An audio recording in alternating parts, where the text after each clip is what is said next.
Bonjour à tous et bienvenue dans la 7e partie de ce 12e MOOC de Refining is Exciting consacré à la production de biocarburants durables, à savoir jet et diesel. Dans la 6e partie, on a parlé de la section de bleaching et on a décrit les premières étapes de l'unité d'hydrotraitement. Voyons maintenant ensemble la suite du procédé. Souvenez-vous, on a monté la pression de la charge jusqu'à 50 bars et on a injecté l'équivalent de 3,5% poids d'hydrogène ultra pur. À ce stade, on injecte un liquide inerte dont on précisera l'origine un peu plus tard. En effet, comme on va le voir ensemble, les réactions chimiques mises en œuvre sont extrêmement exothermiques.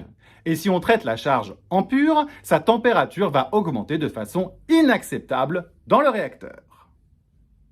C'est la raison pour laquelle on dilue la charge avec un liquide inerte.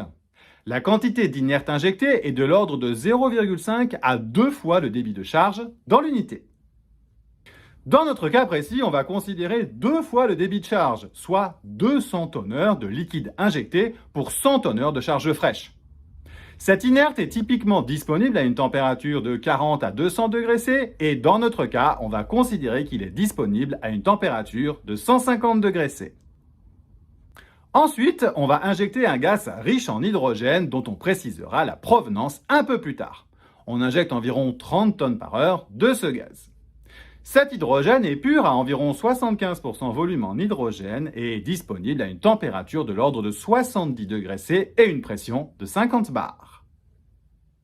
On dispose donc maintenant d'un mélange de 300 tonneurs de liquide, 100 tonneurs d'huile et 200 de liquide inerte et 33,5 tonnes par heure de gaz. Le tout à une pression de 50 bars et une température de mélange d'environ 115 degrés C. Ce mélange est ensuite chauffé dans un ensemble d'échangeurs de chaleur pour atteindre une température de l'ordre de 250 degrés C. Calculons ensemble la quantité d'énergie nécessaire pour chauffer ce mélange de 115 à 250 degrés C. On va commencer par chauffer le liquide de 115 degrés C à 250 degrés C. Sachant que la capacité calorifique moyenne du liquide est de 0,6 kcal par kilo et par degré C dans cet intervalle de température. Quand on fait ce calcul, on trouve donc une quantité d'énergie nécessaire de 300 000 multiplié par 0,6 multiplié par la différence de température entre 115 et 250 degrés C, soit environ 25 gigacalories par heure. On peut faire exactement le même exercice avec les 33,5 tonnes par heure de gaz. Avec un CP moyen de l'ordre de 1,25 kcal par kilo et par degré C, soit une quantité d'énergie de 6 gigacalories par heure.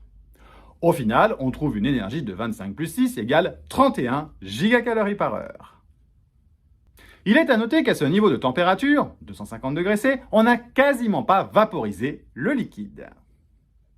À ce stade, on entre donc dans un four qui peut permettre de monter la température pour atteindre la température de réaction. Mais dans ces conditions, on va voir que, du fait des réactions chimiques qui sont très exothermiques, on n'a pas besoin d'allumer ce four. On va donc entrer dans le réacteur à 250 degrés C et une pression de l'ordre de 45 bars. À cette pression et cette température, les métaux vont être piégés sur les premiers grains de catalyseur dont le but est de protéger le catalyseur aval de réaction. Well, that's it for today!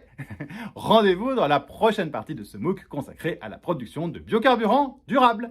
En attendant, n'oubliez pas de tester vos connaissances en répondant aux 5 questions du quiz. Le lien est disponible dans la description de la vidéo. Et abonnez-vous à ma chaîne YouTube. À très bientôt. Au revoir!